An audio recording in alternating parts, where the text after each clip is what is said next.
हमारे इस YouTube channel के सेगमेंट फास्ट न्यूज में आप तमाम का इस्तकबाल है। इस वीडियो में आप देख सकते हैं कमेंटों में बहुत ज्यादा खबरें। तो आइए शुरू करते हैं वीडियो को और देखते हैं आज की ताजा तरीन खबरें। टीआरएस रुकन कौंसिल की कविता कोरोना वायरस से मुतासिर। टीआरएस रुकन कौंसिल की कविता कोरोना वायरस से मुतासिर हो गई। इस बात की इत्तला कविता ने खुद ट्विटर पर दी। उन्होंने बताया कि 2-3 दिन से उनमें कोरोना वायरस के अलामत देखे जा रहे थे, जिस पर उन्होंने कोरोना टेस्ट करवाया, जिसमें रिपोर्ट मुस्बित बरामद हुई, जिसके बाद वो घर पर 4 दिनों तक आराम करने का फैसला किया। कविता ने मशवरा दिया है कि गुज़िश्ता 1 हफ्ते के दौरान उनसे मुलाकात करने वाले भी कोरोना टेस्ट करवा लें। मरकज के दबाव से मेरे खिलाफ मुकदमा हुआ दर्ज। चीफ मिनिस्टर आसाम हेमंत बिस्वा शर्मा के दौरे हैदराबाद के मौके पर माइक छीनने की कोशिश करने वाले गोशा महल के टीआरएस लीडर नंद किशोर दास ने कहा कि नई दिल्ली के दबाव के नतीजे में उनके खिलाफ मुकदमा दर्ज किया गया है। उन्होंने कहा कि चीफ मिनिस्टर केसीआर के खिलाफ किसी भी नाज़िबा बयान को बर्दाश्त नहीं किया जाएगा। नंद किशोर दास ने आज टीआरएस के महिला कायदीन के साथ बेगम बाजार में केसीआर की तस्वीर को दूध से नहलाया। इस मौके पर उन्होंने कहा कि दिल्ली की अहम शख्सियतों के दबाव के नतीजे में उनके खिलाफ आइबिट्स पुलिस स्टेशन में मुकदमा दर्ज किया गया। उन्होंने कहा कि वो केसीआर के खिलाफ बीजेपी कायदीन के बयान को हरगिज बर्दाश्त नहीं करेंगे, चाहे कितने ही मुकदमात का सामना क्यों ना करना पड़े। उन्होंने कहा कि बीजेपी कायदीन मजहबी बुनियादों पर मुनाफिरत पैदा करने की कोशिश कर रहे हैं ताकि अवाम को मुश्तइल किया जाए। बिजली का तरमीमी बिल मुल्क के लिए ठीक नहीं, मरकज़ी हुकूमत उसे वापस ले, केसीआर ने कहा। तेलंगाना के चीफ मिनिस्टर के चंद्रशेखर राव ने पीर को वज़ीर आज़म नरेंद्र मोदी से बिजली से मुतल्लिक़ इस्लाहात को वापस लेने की अपील की है, बशमूल इलेक्ट्रिसिटी तरमीमी बिल 2022, क्योंकि यह मुल्क के लोगों के लिए नुकसानदेह और ख़तरनाक है। केसीआर ने खबरदार किया है कि अगर मरकज़ इस दरख्वास्त पर ध्यान देने में नाकाम रहता है तो उसे मुल्क के अवाम की तरफ से ज़बरदस्त मुखालिफत का सामना करना पड़ेगा। चीफ मिनिस्टर केसीआर ने कहा कि मैं वज़ीर आज़म से गुजारिश कर रहा हूँ कि वो बरक़ी इस्लाहात को वापस लें, क्योंकि ये इस्लाहात इस मुल्क के गरीब तरीन फ़र्द के लिए मौजू नहीं है।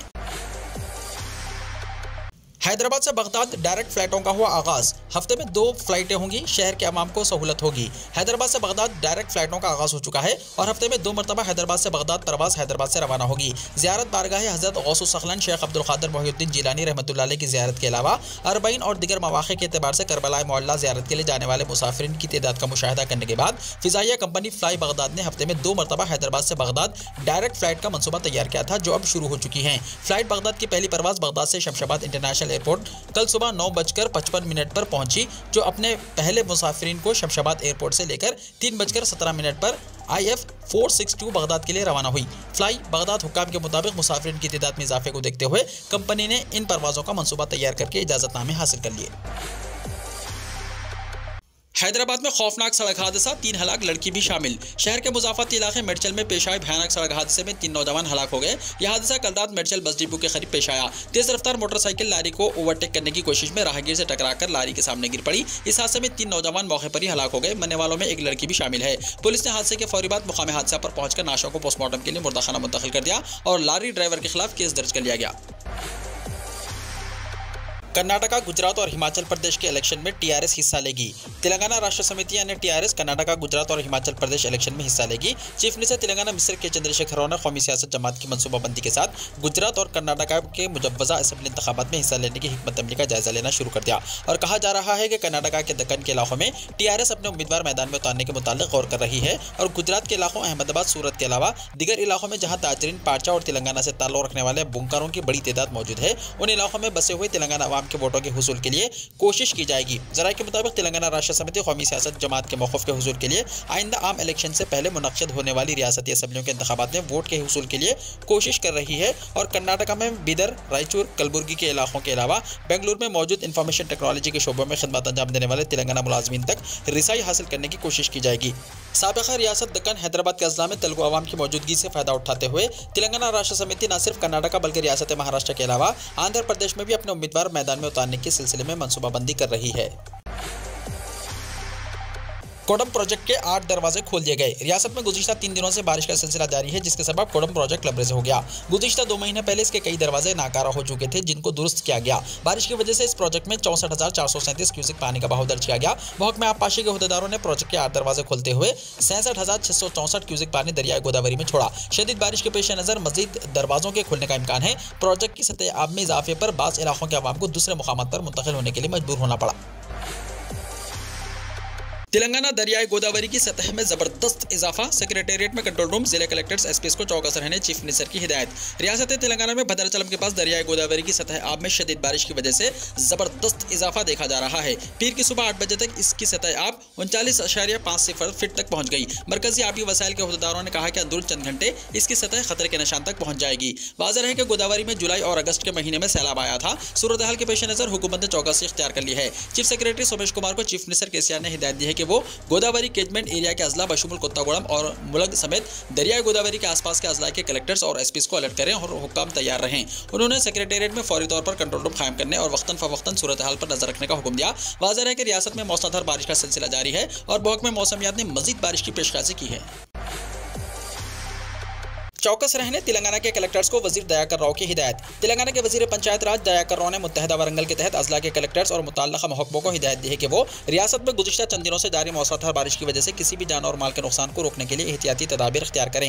वजीर मौसूफ ने आज सुबह मुलक, भोपालपल्ली, वरंगल, हनमकुंडा और जंगांव के कलेक्टर्स, एसपीएस, महकमा पंचायत राज के आला अहदेदारों से टेलीफोन पर बात की। उन्होंने अहदेदारों से कहा कि महकमा मौसमियात ने खबरदार किया है कि आइंदा चंद दिनों तक बारिश का इम्कान है। इसी के पेश नज़र हुक्काम को चौकस रहने की जरूरत है। उन्होंने अहदेदारों को हिदायत दी है कि मुलक जिले में आबगिर इलाकों में अहदेदारों को चौकस रहने की जरूरत है। उन्होंने जोर देते हुए कहा कि किसी भी इब्लाग को नुकसान ना पहुंचने पाए। तमाम तरह की एहतियाती तदाबीर इख्तियार की जाएं क्योंकि दरियाई गोदावरी के बहाव में इजाफे का इम्कान है।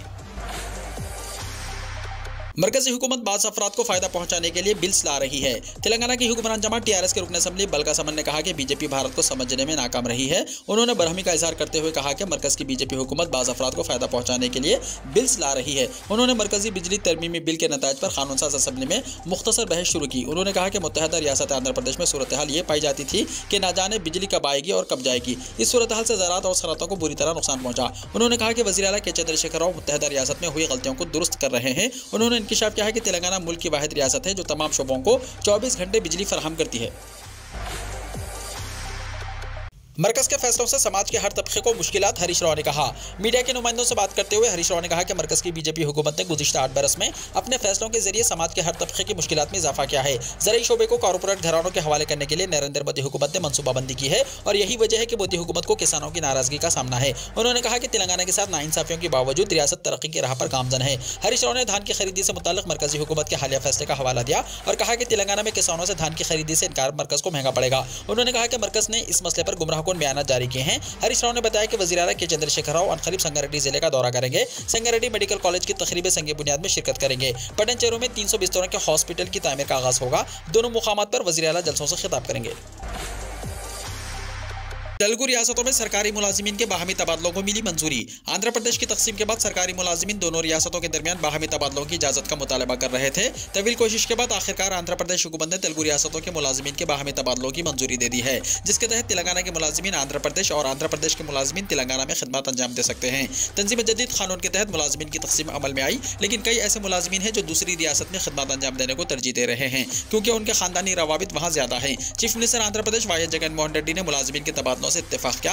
बाहमी तबादलों के लिए हासिल होने वाली दरख्वास्तों का जायजा लेते हुए दोनों हुकूमतें नोटिफिकेशन जारी करेंगी। बताया जाता है कि तेलंगाना के 1338 मुलाजिमीन आंध्र प्रदेश में, जबकि आंध्र प्रदेश के 1804 मुलाजिमीन तेलंगाना में तबादले के ख्वाहां हैं। उन्होंने इस सिलसिले में मुताल्लिका महकमा को दरख्वास्त दाखिल की है। आंध्र प्रदेश के GAD ने मुलाजिमीन के तबादलों की file chief minister Y Jaganmohan Reddy को रवाना की है, जिन्होंने उसे मंजूरी दे दी। यह फाइल तेलंगाना हुकूमत को रवाना की जाएगी। तेलंगाना हुकूमत की मंजूरी के बाद शराइत और जवाबित तय किए जाएंगे। इसके बाद तबादलों का अमल शुरू होगा। आंध्र प्रदेश हुकूमत ने तबादले के ख्वाहा मुलाजिमीन को NOC जारी करने से इत्तेफाक किया है। टीचर्स और दीगर ज़ुमराजात के लिए एक ही रियासत में कम अज़ कम 8 साल खिदमत की शर्त रखी जाएगी। हिजाब तनाज़ा, सुप्रीम कोर्ट ने समाअत 16 सितंबर तक मुकम्मल करने का दिया इशारा। कर्नाटका हुकूमत को जवाब दाखिल करने के लिए मिला 2 दिन का वक्त। सुप्रीम कोर्ट में आज एक बार फिर हिजाब तनाज़े पर मुस्लिम फरीक की तरफ से दलाइल पेश किए गए। पीर के रोज जस्टिस हेमंत गुप्ता ने इशारा दिया है कि तालीमी इदारों में हिजाब पहनने पर कर्नाटका हाईकोर्ट के जरिए आयद की गई पाबंदी के खिलाफ दाखिल अर्जी पर जारी समाअत 16 सितंबर तक पूरी की जा सकती है। सुप्रीम कोर्ट ने वकीलों से 14 सितंबर तक दलील मुकम्मल करने के लिए भी कहा है। ज्ञानवापी मस्जिद मामले में मुस्लिम फरीक की दरख्वास्त की गई मुस्तरद, हिंदू फरीक की दरख्वास्त को कर लिया गया कबूल। वाराणसी डिस्ट्रिक्ट जज कोर्ट ने ज्ञानवापी मस्जिद मामले में बड़ा फैसला सुनाया है। अदालत ने मुस्लिम फरीक की अपील मुस्तरद कर दी है, जबकि हिंदू फरीक की दरख्वास्त को कबूल कर लिया गया। अदालत ने मुस्लिम फरीक की जानिब से दायर पिटीशन को खारिज कर दिया और श्रृंगार गोरी में रोजाना पूजा करने की इजाजत को जायज करार दिया। अदालत ने कहा कि यह मामला काबिल समाअत है। इस मामले की अगली समाअत 22 सितंबर को होगी। वाज़ेह है कि इस मामले में जहां मुस्लिम फरीक 1991 की पूजा एक्ट के तहत अपनी दलील पेश कर रहा है, वहीं हिंदू फरीक श्रृंगार गोरी में पूजा करने की इजाजत चाहता है। सुप्रीम कोर्ट की हिदायत पर वाराणसी की ज़िले अदालत में मामला चल रहा था। अदालत के फैसले आने से पहले ही वाराणसी में दफा 144 नाफिज कर दिया गया है, जबकि अदालत के फैसले के बाद भी सख्त सिक्योरिटी इंतजाम किए गए। असदुद्दीन ओवैसी राजस्थान दौरे पर जाएंगे। हैदराबाद से रुकने पार्लियामेंट असदुद्दीन ओवैसी 14 और 15 सितंबर को राजस्थान के 2 रोजा दौरे पर होंगे। इस दौरान वो राजस्थान के कई इलाकों में रैलियों की क़यादत भी करेंगे। AIMIM कोर कमेटी राजस्थान के सरबराह जमील खान ने रुकने पार्लियामेंट असदुद्दीन ओवैसी के दौरे को लेकर मालूमात देते हुए कहा कि वैसे तो असदुद्दीन ओवैसी राजस्थान का कई मरतबा दौरा कर चुके हैं, लेकिन इस मरतबा उनका दौरा काफ़ी खास होने वाला है, क्योंकि वो यहाँ पर रैलियों में भी शिरकत करेंगे। राहुल गांधी से मुताल्लिक बयान देकर फंस गई स्मृति ईरानी, वीडियो शेयर करके कांग्रेस ने झूठ से उठाया पर्दा। मरकजी वजीर स्मृति ईरानी इन दिनों अपने बयानात को लेकर खूब सुर्खियों में हैं। अनजाने या कसदन उन्होंने हाल में कई ऐसे बयानात दिए हैं जिसका सच्चाई से कोई सरोकार नहीं है। इसके लिए उन्हें सोशल मीडिया पर ट्रोलिंग का भी शिकार होना पड़ा। स्मृति ईरानी का ताज़ा बयान राहुल गांधी से मुताल्लिक है, जो कि इस वक्त भारत जोड़ो यात्रा की क़यादत कर रहे हैं। स्मृति ईरानी ने राहुल गांधी पर इल्जाम आयद किया है कि उन्होंने कन्याकुमारी से यात्रा शुरू करने से पहले स्वामी विवेकानंद के दर्शन नहीं किए। मरकजी वजीर ने अपनी एक तकरीर में कहा कि कन्याकुमारी से भारत जोड़ो यात्रा की शुरुआत करने वाले राहुल गांधी को पहले स्वामी विवेकानंद को प्रणाम करना चाहिए था। उनके इस बयान पर कांग्रेस ने फौरी रद्द-ए-अमल पेश करते हुए एक वीडियो शेयर किया है, जिसमें राहुल गांधी विवेकानंद के मुजस्समे के सामने खड़े हैं। इस वीडियो के जरिए स्मृति ईरानी को झूठी साबित करने की कोशिश की गई है।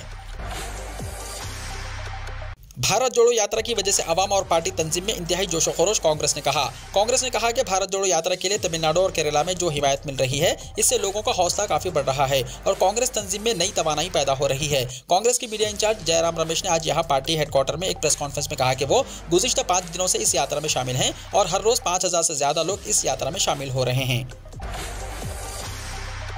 भारत तोड़ो यात्रा पर है कांग्रेस, संबित पात्रा ने कहा।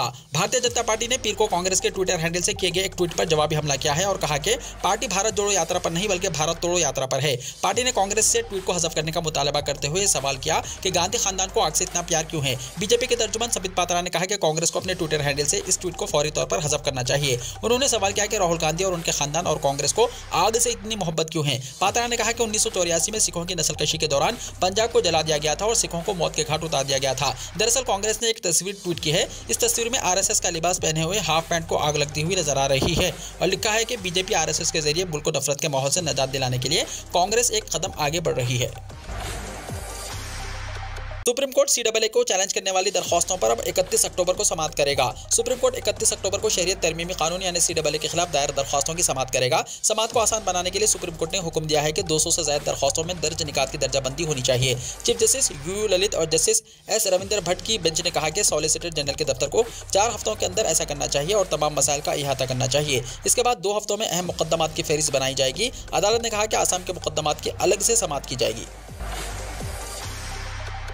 अयोध्या में राम मंदिर की तामीर पर तकरीबन 1800 करोड़ रुपए की लागत 3 मंजिला इमारत की तामीर हुई शुरू। श्री राम मंदिर ट्रस्ट ने कहा है कि अयोध्या में श्री राम मंदिर की 3 मंजिला सुपर स्ट्रक्चर बिल्डिंग की तामीर शुरू हो गई है और मौजूदा तखमीने के मुताबिक मंदिर और कॉम्प्लेक्स की कुल तामीरी लागत तकरीबन 1800 करोड़ रुपए होगी। ट्रस्ट ने अपने बयान में कहा कि गर्भगृह और ग्राउंड फ्लोर में 5 मंडप पूरज पर मुश्तमिल 3 मंजिला सुपर स्ट्रक्चर बिल्डिंग पर तामीराती काम जोरों पर शुरू हो गया है। श्री राम लल्ला के दर्शन को मद्देनजर रखते हुए दिसंबर 2023 में इसको मुकम्मल तौर पर खोल दिया जाएगा। कॉम्प्लेक्स में दीगर सहूलियात और बुनियादी ढांचे की खिदमत का तामीराती काम भी शुरू हो गया है। मौजूदा तखमीने के मुताबिक मंदिर और कॉम्प्लेक्स की कुल तामीराती लागत तकरीबन 1800 करोड़ होगी। दुबई में चांद की शक्ल का नया लग्जरी होटल तामीर किया जाएगा। चांद को आसमान पर जगमगाते हुए तो आपने देखा होगा और हो सकता है कि ख्वाहिश भी की हो कि काश वहां जा सकते। अगर आप ये ख्वाब देखते रहे हैं तो जल्द ही दुबई में ऐसा मुमकिन हो जाएगा। दुबई में एक लग्जरी होटल तामीर किया जाएगा जिसका डिजाइन हैरान कर देने वाला साबित होगा। गैर मुल्की मीडियाई रिपोर्ट्स के मुताबिक दुबई में चांद की शक्ल का लग्जरी होटल तामीर किया जाएगा। मीडियाई रिपोर्ट्स के मुताबिक इस होटल की तामीर कनाडा की एक कंपनी के सुपुर्द की गई है, जो मून वर्ल्ड रिजोर्ट नामी इमारत को 48 महीने में तामीर करेगी, जिसकी मजमूई ऊंचाई 735 फीट होगी। सैलाबी तबाही के बाद खुराक की किल्लत का खतरा है, शहबाज शरीफ ने कहा। पाकिस्तानी वज़ीर-ए-आज़म शहबाज शरीफ ने बदतरीन सैलाबी तबाही के तनाजुर में कहा कि मुल्क का ज़राई इलाका ज़ेर आब आने और खड़ी फसलें तबाह हो जाने की वजह से मुल्क में खुराक की किल्लत के खदशात पैदा हो गए। पाकिस्तानी वज़ीर-ए-आज़म शहबाज शरीफ ने तुर्क सदर रजब तय्यब उर्दुगान के साथ टेलीफोन पर बातचीत में इस खदशे का इजहार किया। दूसरी जानिब पाकिस्तानी हुकाम और इमदादी इदारे मुतासरा इलाकों में खुराक, खेमे और दीगर सामान पहुंचाने की कार्रवाइयों में तेजी ला रहे हैं। शहबाज शरीफ ने तुर्की की जानिब से खुराक, खेमे और अद्वियात मुहैया करने पर तुर्क सदर का शुक्रिया अदा किया। समंदरी तूफान मोइफा ने जापान के ओकिनावा में दस्तक दी। समंदरी तूफान मोइफा के सबब जापान में ओकिनावा के जुनूब मगरिब में वाक़ जज़ायर पर तेज़ हवाओं के साथ बारिश हो रही है। जापान की मौसमियाती एजेंसी ने पीर को बताया है कि टाइफॉन मोइफा इशिगाकी जजीरे से 30 किलोमीटर जुनूब में सतह समंदर के ऊपर मुस्तहकम रहा। इसके मरकज़ में 955 हेक्टोपास्कल्स का माहौलियाती दबाव और 216 किलोमीटर फी घंटे की रफ्तार से हवा चल रही है। एजेंसी ने वार्निंग जारी करते हुए कहा कि हवाओं की रफ्तार इतनी तेज़ है कि तूफान के रास्ते में आने वाले मकानात को शदीद नुकसान पहुँच सकता है। यहाँ तक कि तूफान के रास्ते में लैंड स्लाइडिंग और नदियों में तुग़यानी की पेशेनगोई की गई है। न्यूजीलैंड में कोरोना की वजह से आयत तकरीबन सब पाबंदियां हुई खत्म। न्यूजीलैंड में कोरोना वायरस के आलमगीर वबा की बाइस आयत तकरीबन तमाम पाबंदियां खत्म कर दी गई हैं। अब न्यूजीलैंड जाने वालों के लिए कोरोना वायरस के खिलाफ वैक्सीनेशन की सबूत फराहम करना भी लाजमी नहीं होगा। कोरोना वायरस की वजह से लगने वाली बीमारी कोविड-19 के हवाले से न्यूजीलैंड की इस नई हुकूमती पॉलिसी का ऐलान पीर 12 सितंबर के रोज़ मुल्क के वज़ीर-ए-आज़म जैसिंडा आर्डर्न ने किया। उन्होंने कहा कि अब पूरे मुल्क में सेहत के शोबे और बुजुर्ग शहरियों की रिहाइश गाहों के अलावा हर जगह पर चेहरों पर हिफाजती मास्क पहनने की पाबंदी भी खत्म की जा रही है। मलिका एलिज़ाबेथ दुवम का खुफिया खत खोला जाएगा, साल 2085 में किसके नाम है ये पैगाम। शीशे के केस में एक फिल्म में रखे खत की हकीकत जाहिर होगी 63 साल बाद। हाल ही में फौत होने वाली बरतानवी मलिका एलिज़ाबेथ दुवम के हवाले से एक दिलचस्प मामले की तरफ तवज्जो मबजूल कराई गई है कि मलिका का एक खुफिया पैगाम है जिसे 63 साल बाद खोला जाएगा। मलिका ने यह पैगाम ऑस्ट्रेलियावी शहर सिडनी के शहरियों के नाम लिखा था। यह खत शहर की एक मशहूर इमारत में छुपा कर रखा गया है। यह सिडनी के बिजनेस डिस्ट्रिक्ट में मलिका विक्टोरिया बिल्डिंग है। बरतानवी अखबार डेली मेल के मुताबिक इस खत को ना खोलने की सख्त हिदायत की गई है। मलिका ने यह खत नवंबर 1986 में इस इमारत तज़य्युन और आराइश के बाद लिखा था। मलिका के अमले को भी मालूम नहीं कि इस खत में क्या है। यह खत शीशे के एक केस में रखा गया है। इस केस से सिर्फ मलिका की हिदायत नजर आती है। मलिका की जानिब से इन हिदायत में लिखा है कि यह खत ऑस्ट्रेलियावी शहर सिडनी के मेयर के लिए है। बराह करम इसे साल 2085 में अपने इंतखाबात के मुनासिब किसी दिन खोलिएगा और सिडनी के शहरियों को मेरा पैगाम पहुंचाइएगा। मलिका 8 सितंबर को 96 बरस की उम्र में रहलत कर गई हैं और उनकी आखिरी रसूमात 19 सितंबर को लंदन में अदा की जाएगी। वीडियो को लाइक शेयर कीजिए और हमारे इस YouTube चैनल को सब्सक्राइब करते हुए इसके बेल आइकॉन को भी प्रेस कर लीजिए ताकि ऐसी ही ताज़ा तरीन खबरों का नोटिफिकेशन सबसे पहले आपको मिलता रहे।